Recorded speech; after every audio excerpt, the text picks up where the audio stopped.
what is really important is to be your authentic self. I don't believe that if a guy wants to be loud and wants to talk, he should be conscious just because there are women, and likewise women who like to be quieter, who like to go about doing their daily things. They need to be loud just for the reason of being loud and being heard. There is some truth in the fact, like, fake it till you make it, because it does give you a foot in the door to start feeling a bit normal, and or at least normalize yourself in your head. And I guess gender equity is it's not just about, getting the same pay, right?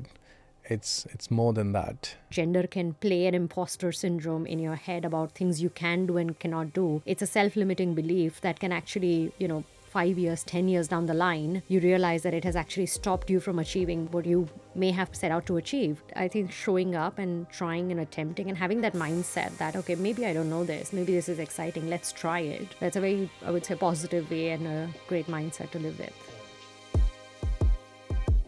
Today we have an amazing guest, a friend in fact. Her name is Namita. Namita Singh Thakur leads global strategic accounts for LinkedIn.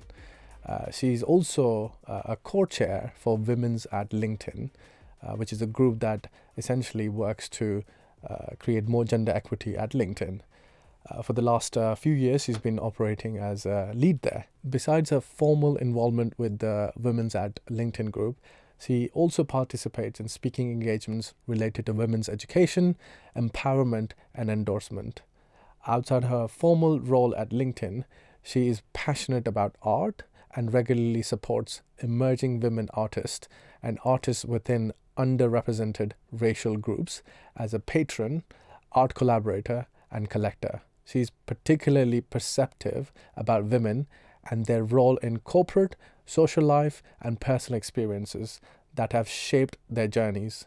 This has enabled her to help and create impact for women around her. Welcome to the show, Namita. Thanks for coming. No, thanks for having me. It's a pleasure. Let's start with getting to know you. So my first question is, what's your origin story? Tell us a bit more about you and your background, your upbringing, and how does that define you today? I would say my origin is a nice mix of intersections of different things. I would say originally from Mumbai, India, and have been living in London since the last 8 years.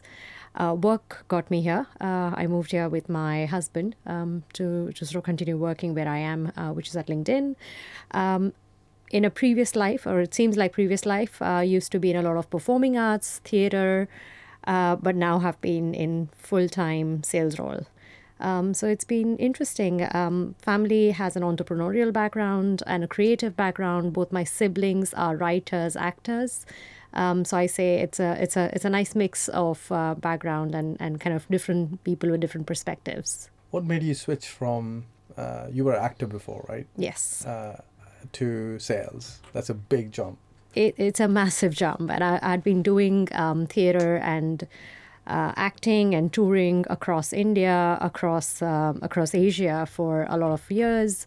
Was doing theater in lots of different languages. So it was really a something that I'm very passionate about. I'm very passionate about. And for the longest time, I never thought I'll do something else. But I think somewhere down the line, when it was like 2022, just while I was finishing my uni, I kind of thought whether this is going to be my career next step or not. Some of the experiences weren't as amazing as I had thought. Also, to sustain yourself financially, you have to do a lot more than just be a theater actor. You need to be writing, you need to be dubbing, you need to be doing radio, television, advertisements, etc. And I don't think I was cut out for that. I was like a very purist in that sense for theater. So I thought probably just to sustain myself and more financially and wanting to travel a little bit more, I might try my hand at something else. So yeah, I took a steep right and landed in a business school and then, got into sales. Do you think, it's always difficult to tell, but do you think that was the right decision, or would you go back? I would say theater still continues in a way. Sales is a form of acting. Fair enough, yeah. So yeah, I think it's a different it's a different one. I think fundamentally what I love doing is meeting people, traveling, understanding people from different culture, helping them reach closer to what their needs are. So if you're doing that either on stage or in real life, I still believe that the core of what I'm doing is still very much what I enjoy. One of the things, because I know you for some time, one of the things that you're really passionate about is, equity for women at work, outside of work. And I know you've been doing quite a bit at LinkedIn, but also now outside of LinkedIn. Why do you care about this, and what's the real problem here? I would say it's, personally for me, giving back and leading a life of gratitude is immensely important. It's kind of has religious sort of connotations as well. But I'm not that religious, but it's all about like karma and, do things and hopefully good happens to you and attract good in your life. And I also look back and this pivotal points in my life, whether it was theater, whether it was me moving countries, settling into a new job, there's always been people that I've looked up to and people who've helped me. So I feel deeply passionate about that. I need to give back in some way. It's my way of paying it forward, my way of gratitude. And also being in a leadership position, it kind of exposes you to some inherent biases, some inherent inequalities which exist between genders, women and men. And I kind of lead with a lot of fairness in mind, and I feel there needs to be more that needs to be done than just lip service of talking about it. I'm more about like execution, making changes fundamentally that shape our policies, shape the way we are, and how we show up, whether it is at work or at a personal level. So I deeply feel that I should do something on those lines. How do you then define gender equity? What's the ideal scenario? And when you think about young women, because this podcast is about young people, so Yes. I want to obviously make sure that it's relevant. Why should it matter to young people knowing about gender equity and what it is in the first place? I mean, firstly, for their own self and people around them, they need to be aware that this exists, and knowing how to recognize it and then how to address it. It is very important. We live, and if I may just say, UK or London for example, we are in a very diverse setup. It's a melting pot of different cultures. There are people who come from deeply patriarchal families or cultures, and the gender plays a very big part in their upbringing, and how women behave and how they have been conditioned is very different than you may come across another person who has not experienced that. So I think one needs to recognize why it is important. One needs to recognize whether it is an additive in your life or it is something that is restricting you to pursue certain options. One also needs to realize that gender can play an imposter syndrome in your head about things you can do and cannot do. It's a self-limiting belief that can actually 5 years, 10 years down the line, you realize that it has actually stopped you from achieving what you may have set out to achieve. And I think once these young women reach a certain stage in their life, be it managerial positions, leadership positions, is when they realize that their journey could have been smoother or faster or even more enjoyable had they recognized this much earlier on their life. Right. So the sooner one addresses at a younger age, I think the better off they're going to be. And I guess gender equity it's not just about getting the same pay, right? It's more than that. Can you elaborate on that? 100% agree. I think pay is one part of it, important part of it, nevertheless. But it's also about equal opportunities and equal exposure, equal respect, equal ability to have that same voice on the table when everybody else is there. Respect for opinions and perspectives. So it's a far more holistic term than just pay. And a lot of people need to kind of wake up. And I think I believe that before being an ally, and there are lots of great men who identify themselves as men, or other people from other genders who also support a lot of women. But I think it comes with a lot of responsibility of first understanding what the issues are. It's self-education and then allyship, which I think is incredibly important. One of the things I've come across, and please correct me if I'm wrong, is that women at work, or generally speaking, there's a you can have a confidence issue. That for example, you must have done something amazing as a woman, but you don't scream and shout about it compared to your male colleagues who identify as male. And that maybe puts you at the backseat because you're not talking about your successes as much as men do. Is that, have you experienced that, or have you seen that yourself? Yes, I've seen it with my peers. I see it every day in my team. My team has sort of equal parts men and women, and I see it kind of unfold every single day. But I also feel what is really important is to be your authentic self. I don't believe that. If a guy wants to be loud and wants to talk, he should be conscious just because there are women. And likewise, women who like to be quieter, who like to go about doing their daily things, they need to be loud just for the reason of being loud and being heard. I think that's where leaders need to step in. Recognition means different things for different people at different levels. And one needs to be conscious about the fact that there are these silent workers who do amazing things, and they like to be appreciated in different ways. And just because they're not screaming from the rooftops doesn't make their work any less equal than anybody else. But at the same time, I also feel women need to be conscious. I'm not saying that suddenly change your behavior or style and start oozing tons of confidence. It's also about realizing that how do you slowly feel natural doing that, and talk it out with your either colleagues or managers, leaders, on how, which are the opportunities where you would like to talk and where you feel comfortable and confident in doing so. Because I agree, it goes a long way for sure.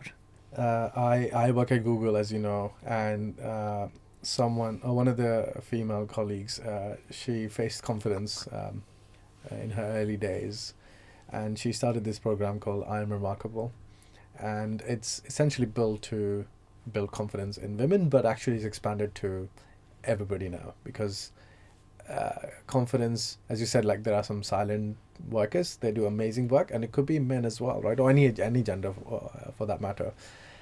And one of the most amazing or profound things I experienced doing that workshop is the first thing they ask you to do is literally write down 20 sentences starting with I am remarkable because. And you get really excited in the first 5 because it's you state the obvious things that but and then you might get to 10 maybe with some difficulty, but beyond 10 a lot of people actually struggle to say I am remarkable because.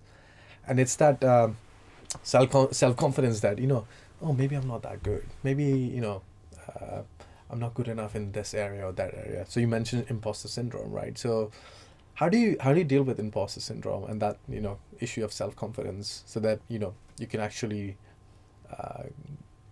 don't have to scream and shout over the rooftop, but still share whatever you want to share with some level of confidence, right? Well, how do you deal with imposter syndrome? So I think specifically, sorry to interrupt, how do young women deal with that imposter syndrome? Sure. How can they be a bit more confident with themselves? I mean, I love the fact that you described your colleague who used to fake confidence, and I kind of at certain level, cerebral level, I kind of understand what that means, because coming from theater background, that's what you're taught, how to be confident on stage. You might be feeling completely opposite, but tonality, your body language, your posture, the gestures you make, how can you kind of fake it so that people think you're confident?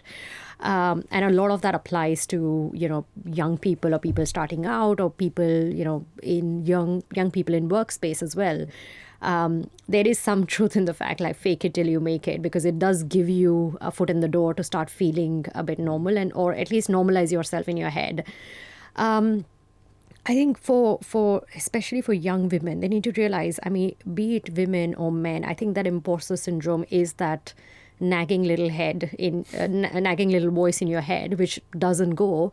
And it's actually a very human thing. The humans are evolutionary creatures. It's either fight or flight is a mechanism which is responsible for our survival. So that voice is there to protect you. What happens is you start hearing that voice and following that voice a bit too much. That's when the Right. imposter syndrome comes about. So I would say, yes, listen, but then try and also ignore it time and again, and give yourself that pat in the back to like go and take that leap of faith and do something that makes you uncomfortable. Do smaller things before attempting something very bold and audacious, which you probably are dreading, because very slowly and steadily you kind of start building your confidence to then take up more and better things. And I think then you'll kind of realize that when to listen to the imposter syndrome and when to really completely ignore it. I guess sometimes just showing up matters, right? Yeah. Why do you think that matters, just showing up? Is it showing up at for someone? Opportunities or anything that you may not feel maybe fully confident yet. Yeah. Right? Just showing up is like one big step. And then It's a huge step, because I think you've already overcome that big first barrier, right? I think that's the first they say the hardest step is the first one. You've already done that. So, you can only go forward. And I would also say in hindsight, it kind of assures you that, you're at least not going to regret it. You may not have continued for whatever reason, but at least you showed up. You did that first step. You were brave enough. So I think it just gives you courage to do that, and also like opens up your opportunities to explore a lot of new things. I mean, there are amazing stories we've seen for overachievers or people who've done really well that they never thought they'll do that, but they just showed up. And it kind of something clicked, and they pursued something which was they never imagined before. So I definitely believe in the power of showing up. Yeah, and I think there's a lot of self-belief and self-awareness as well, right? That taking that first step just to kind of believe in yourself in the first place will enable you to take that first step. Yeah. You might not be great at what you're trying to do to begin with, but as you practice more and more, hopefully you get better through learning and development and actually do it confidently in the future. But if you don't take that first step, absolutely. And I think it's also a lot about growth mindset, right? Nobody has mastered skill right from the first day they were born, unless we're talking about some exceptional talent that prodigies have. There's always exceptions. But I think showing up and trying and attempting and having that mindset that, okay, maybe I don't know this, maybe this is exciting, let's try it. That's a very, I would say, positive way and a great mindset to live with. Just going back to just thinking about, you switched careers from acting to sales. What was the decision-making process there? Because one of the things I come across with young people is they really struggle to make decisions and decisions quickly. So what was your decision-making process in switching, and what motivated you in the first place?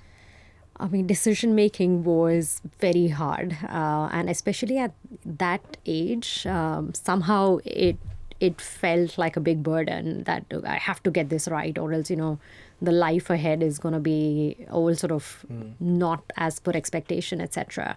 Even more hard because I already had family who was pursuing what I was leaving behind.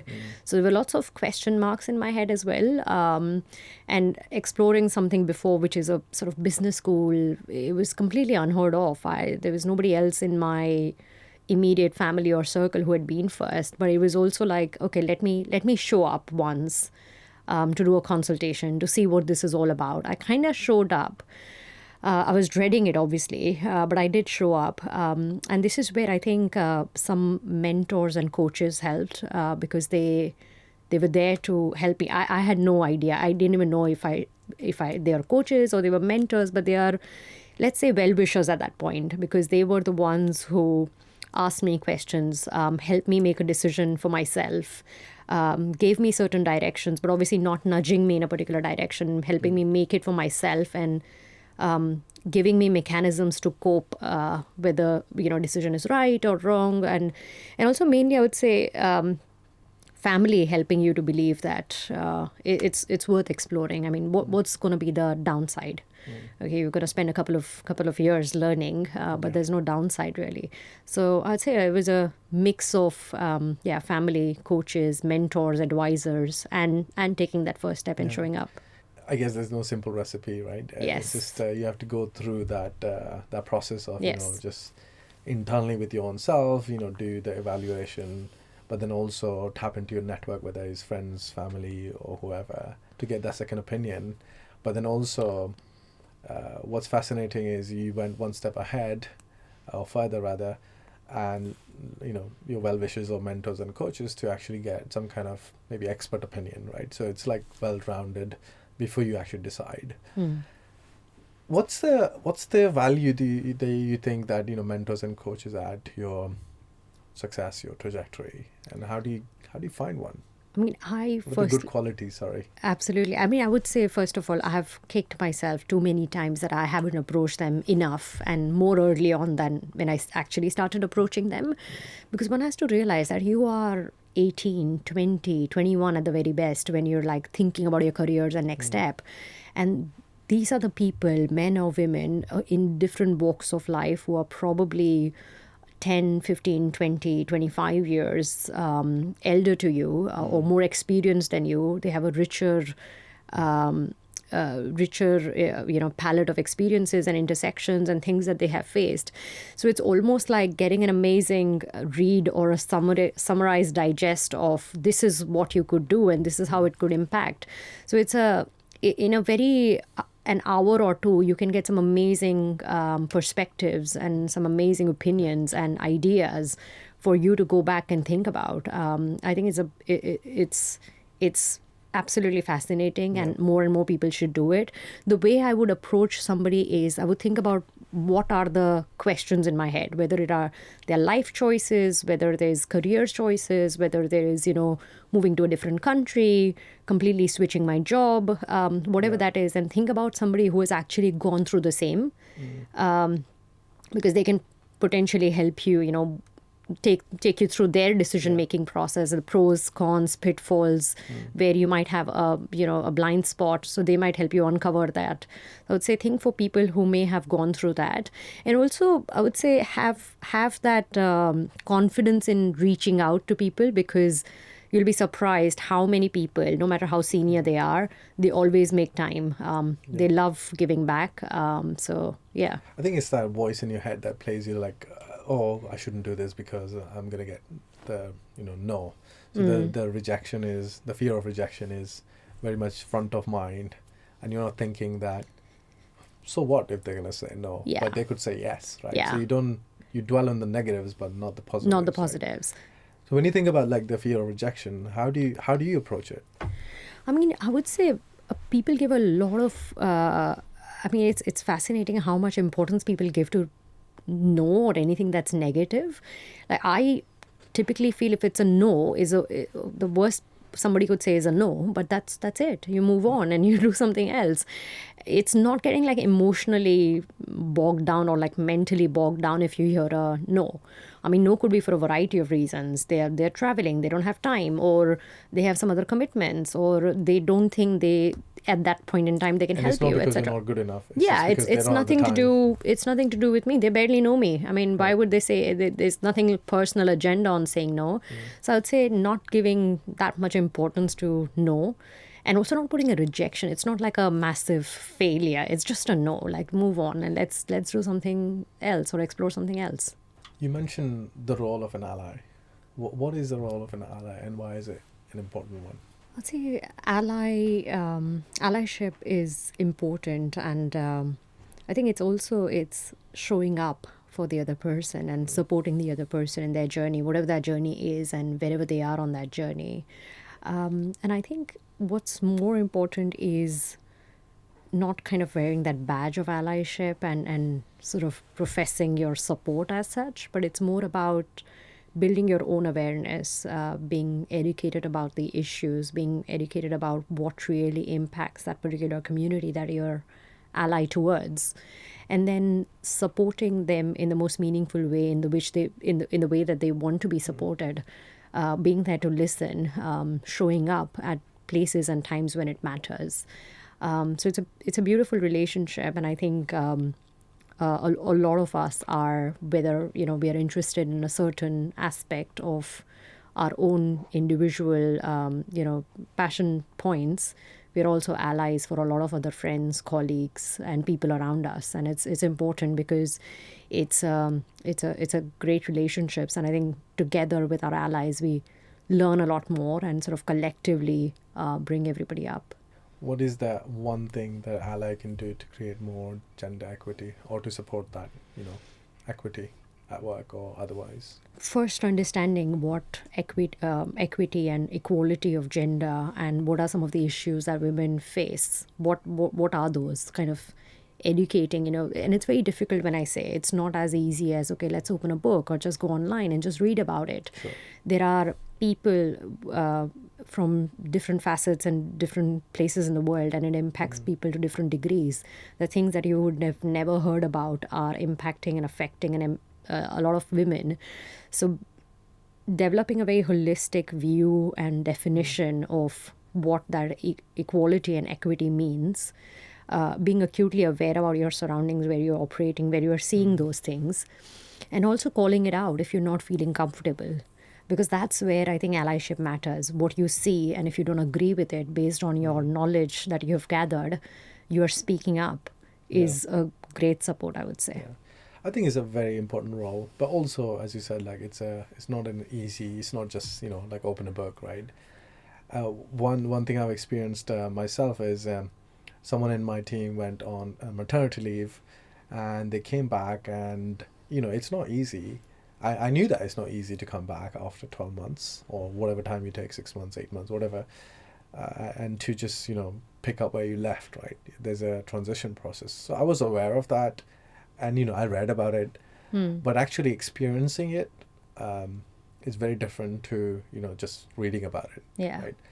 And it's only like after I took 4 months off last year when my son was born, I really truly started understanding even more. Actually, not that I understood it before, but it started actually relating to like the feelings that you would have as a woman coming back to work, or anybody who's coming back to work after a long-term leave. And I think that was like almost a bit of a that's what they said when they said whatever they said, right? So I understood them, but then actually, and I'm not saying everybody's take 4 months off or 6 months off work. Of course, if you want to, you can, but you have to go above and beyond what is just written out there. You have to really try and relate, right, to women, to even start beginning to understand what is gender equity and how we can create more fairness. Absolutely. And I think in those places, just listening is also important. Like a very similar situation. I've had women in my team who've gone on maternity breaks and have then returned since. And it's kind of assumed that I'm a women leader and I would know about it. I don't have kids of my own yet. Right. So I can't even comprehend the things that they go through physically, mentally, emotionally, returning back to work. Yeah. And it's very hard. And I almost feel sometimes guilty of saying, yes, I understand, because no, I don't understand. So in moments like that, it's really important to be there to listen. And help them in ways which are going to be meaningful for them, maybe connecting them with somebody else who's had a similar experience, or being just very honest about the fact that, I cannot imagine, but I'm here to listen. I'm here with you, and I'm here to support in whichever way you can, because it's impossible for all of us to have the numerous experience that women face. It's never going to be possible. So we just need to be a bit more gentler, I would say. I guess it's a equal partnership, right?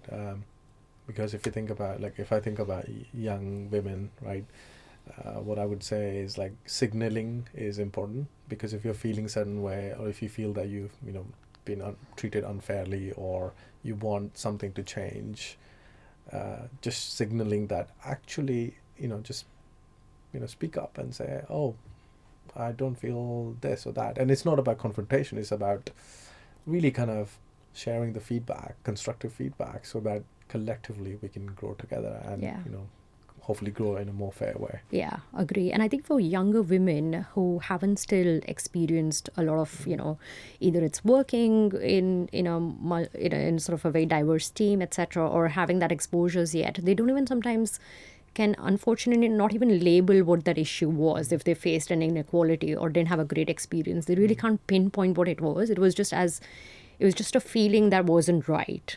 So even signaling that this didn't feel right, I don't know what it was. I can't put my finger on it, but it was something that didn't feel right. I think people around can help them understand, okay, what was that situation about? I mean, this is such an important topic: women equity, gender equity, and ways of working or fairness. We can go on for forever, really. But one of the last questions I ask all my guests is, if you were young again, what advice would you give yourself? So, dear Namita. Dear Namita, don't be bogged down by your own thoughts. You're creating more barriers than there actually are in the world. Give yourself a bit more time and patience, and believe in the larger good, that there are people around you to help you. So please seek more help as and when you need. Amazing. Thank you. Thank you so much for coming. No, Thank it's you been so my much pleasure. for sharing. Yeah, loved having you on the show, and loved listening to the variety of perspectives as well. So No, thank you. absolutely. My pleasure. Thank you.